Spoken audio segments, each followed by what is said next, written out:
তোমাদের অল্প কথা বলে ছেড়ে দিচ্ছি এখন। এই যে আটাটা দেখছো, এই আটাটা হচ্ছে রেশনের আটা। রেশনের আটা, এই রেশনের আটা, এইসব এটা হচ্ছে রেশনের আটা। দেখো আমি না তো আলগা ফুটানি করি না, খাওয়ার নিদরকার খাই, বাজার থেকেও খাই আর এখান থেকে দিচ্ছি, এখান থেকেও খাই। খেয়ে নিই, খেয়ে দিয়ে সংসারটা শান্তিভাবে থাকুক, ছেড়ে পুলে ভালো থাকুক, এইটাই। আলগা ফুটানি করে দামি দামি জিনিস খাই, এদিকে ডাক্তারের দুনিয়া খেয়ে নিচ্ছে টাকা, তাই আমি এইটাই খাই। এটা খাচ্ছে, এটা দাদুর জন্য বানিয়ে রাখলাম। তো সবাই তোমরা আসো, যদি মনে করো কাকু কাকু বলো, দাদু বলো, কেউ বলো, যদি আসো। এই রুটি আর এই সবজি আছে, এই সবজি আছে এখানে, ডিম দিয়ে দিয়েছি, মাংস ঝোলের মধ্যে টমেটো দিলাম, আর এই যে রুটি করে দিলাম। আর যে চা, আমি চা রুটি খেতে ভালোবাসি, এই যে চা রুটি খাও, পরোটা চা খেতে ভালোবাসি, পরোটা রুটি খেতে ভালোবাসি। তো এই জন্য বেশি করে করলে আবার আমাকে বকাবকি করবে এই যে ফেসবুক থেকে, এই জন্য করছি না।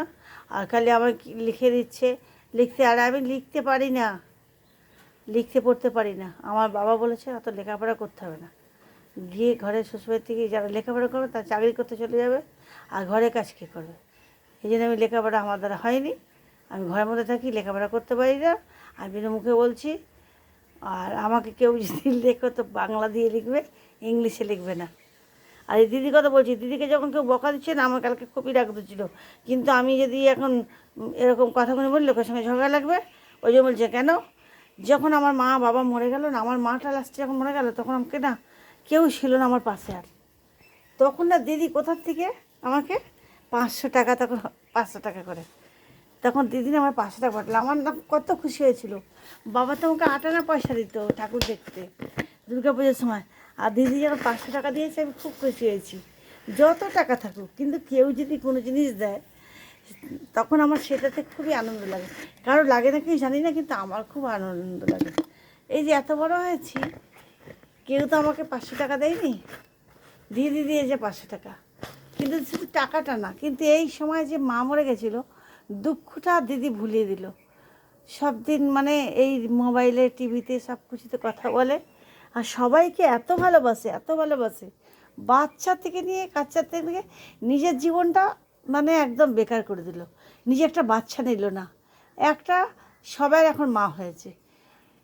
যত পৃথিবীতে সবাই আছে সবাইয়ের মা হয়ে গেল, দিদি মা হয়ে গেছে। কেন? দিদি তো কোনোদিন নিজের জন্য নিজে কিছুই দেখলো না, নিজে একটা বিয়েই করলো না।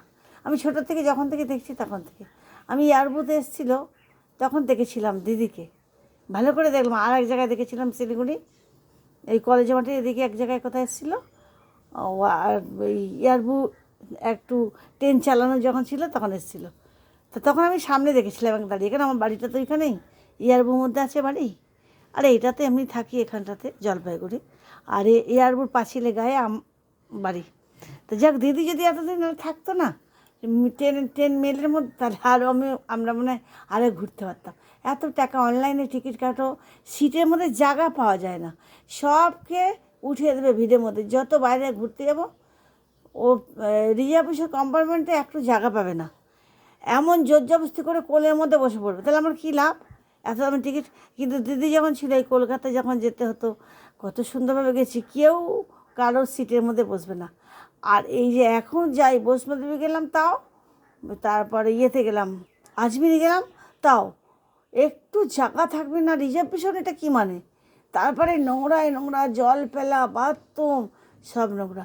এই জন্য দিদিকে কথা বললাম, দিদিকে আমি অনেক দিন আগে থেকেই ভালোবাসি, কিন্তু আমি তখন তো বুঝতাম না পার্টি কি একেবারে, ভোট দেওয়ার দরকার ভোট দিই, কিন্তু এইসব যাই না।